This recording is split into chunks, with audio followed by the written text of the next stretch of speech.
कक्षा 10 के सभी प्यारे विद्यार्थियों का हमारे YouTube चैनल पर स्वागत है। आज हम समांतर श्रेणी के 2 क्वेश्चन ले रहे हैं और इन दोनों क्वेश्चनों को इसी वीडियो में विस्तार से बताने वाले हैं।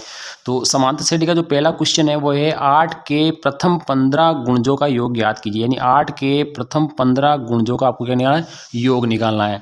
तो इससे क्या होगा, आपको AP बनानी है। तो AP बराबर 8 के प्रथम 15 गुणज। गुणज का मतलब होता है 8 का पहाड़ा। यानी 8 का गुणज है तो 8 का पहाड़ा, 2 का गुणज है तो 2 का पहाड़ा, 5 का गुणज है तो 5 का पहाड़ा। तो 8 के 15 गुणज लिखने, तो यानी 8 का पहाड़ा 15 बार लिखना है। तो यहाँ पे सबसे पहले आपके पास आएगा 8, फिर आपके पास 16, फिर आपके पास 24। इस प्रकार से हम चलते जाएंगे तो 8 का जो 15वीं बार जो नंबर आएगा वो आएगा 120। तो इस प्रकार से हम समांतर श्रेणी बना सकते हैं। 8 के ये 15 गुणजों की हमने समांतर श्रेणी बना ली। अब हमें इसे क्या निकालना है, योग निकालना है।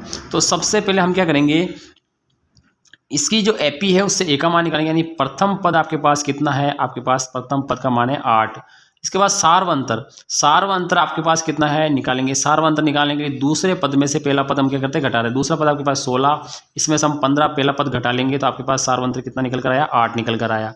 और अब इसमें जो लास्ट में जो लिखा है अंतिम पद होता है, तो इसमें अंतिम पद आपको कितना दे रखा है, अंतिम पद आपको दे रखा है 120। तो अब आपको यहाँ पे देखो A आ गया, आपके पास D आ गया और AN आ गया। तो सबसे पहले योगफल निकालने के लिए हमें N की आवश्यकता पड़ेगी। तो 8 के कितने गुणज है, 15 गुणज है, यानी 15 मान है। इसमें आपको N का मान दे रखा है। तो अब इसमें N का मान कितना है, 15। साथ ही इसमें N का जो मान है, कितने गुणज निकालना है आपको, 15 गुणज निकालना है। तो N का मान आपके पास कितना है, 15। तो हम यहाँ पे N बराबर आपके लिख देंगे 15। अब हमें निकालना है इसका योगफल। तो योगफल का जो सूत्र होता है हम यहाँ पे लिख देते हैं। देखिए यहाँ पे सब N बराबर SN बराबर होता है N/2 कोष्टक 2A प्लस कोष्टक N-1 इंटू D कोष्टक बंद। तो ये आपके SN का सूत्र होता है, यानी योगफल का सूत्र होता है। अब यहाँ पे हम क्या करेंगे, वैल्यू रख देंगे। N का मान आपके पास कितना रखेंगे, 15। तो 15/2 कोष्टक 2 है, यानी 2 गुणा A का मान आपके पास कितना है, 8 है, प्लस N-1 N आपके पास कितना है, 15। तो 15-1 इंटू D का मान आपके पास कितना है, 8 है। तो हमने इसमें वैल्यू रख दी है। अब हम क्या करेंगे, इसको हल करेंगे। तो 15/2 आ जाएगा। तो ये आ गया 15/2 कोष्टक। और देखो 2 को 8 से गुणा करेंगे, 8 दूनी 16, प्लस यहाँ 15 में से 1 गई तो आपके पास कितना बच गया, 14। तो 14 गुणा 8।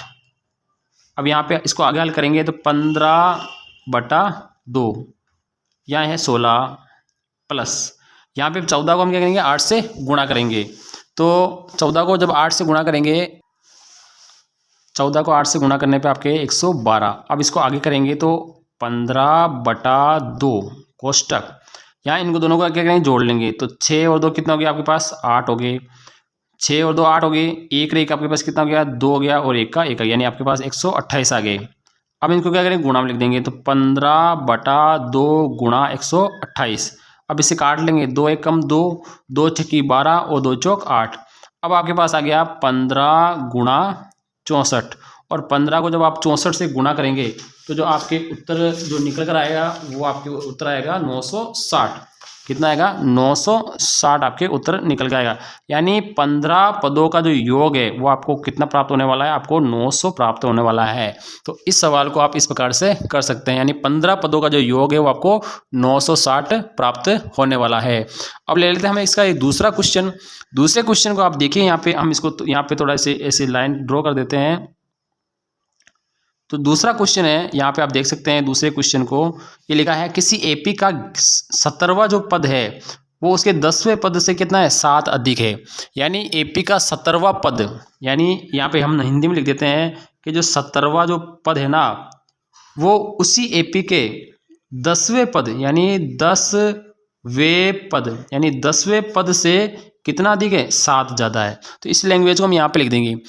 17वां जो पद है वो 10वें पद से 7 अधिक है। तो इसका सार्वंतर ज्ञात कीजिए, हमने यहाँ पे लिख दिया।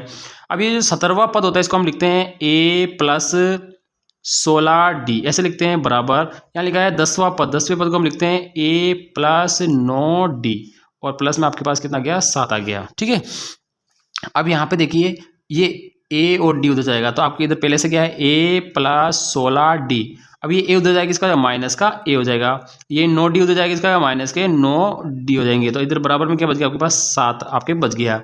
अब यहाँ पे A से A क्या हो गया, कट गया।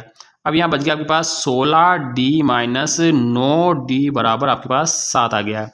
अब 16D में से 9D गई तो आपके पास कितने बच गए, आपके 16 में से 9 गए तो आपके पास 7 बच गए। तो 7D बराबर क्या आ गया, आपके पास 7 आ गया। तो यहाँ पे हम देखेंगे D के नीचे लग जाएगा, तो D बराबर हो जाएगा 7/7 यानी 1। तो आपके पास जो सार्व अंतर जो आया है वो सार्व अंतर को हम कहते हैं D, ठीक है, कॉमन डिफरेंस। तो D का जो मान है वो आपके पास 1 निकल कर आया। इस प्रकार से इस सवाल को हम आसानी से कर सकते हैं, यानी इसका मान 7 निकल कर आया है। तो हमने यहाँ पे 2 क्वेश्चनों को बिल्कुल सिंपल तरीके से यहाँ पे इस वीडियो में किए हैं। वीडियो अगर आपको अच्छा लगे, अगर सवाल आपको अच्छे से समझ में आए तो वीडियो को शेयर जरूर करें। थैंक यू, धन्यवाद।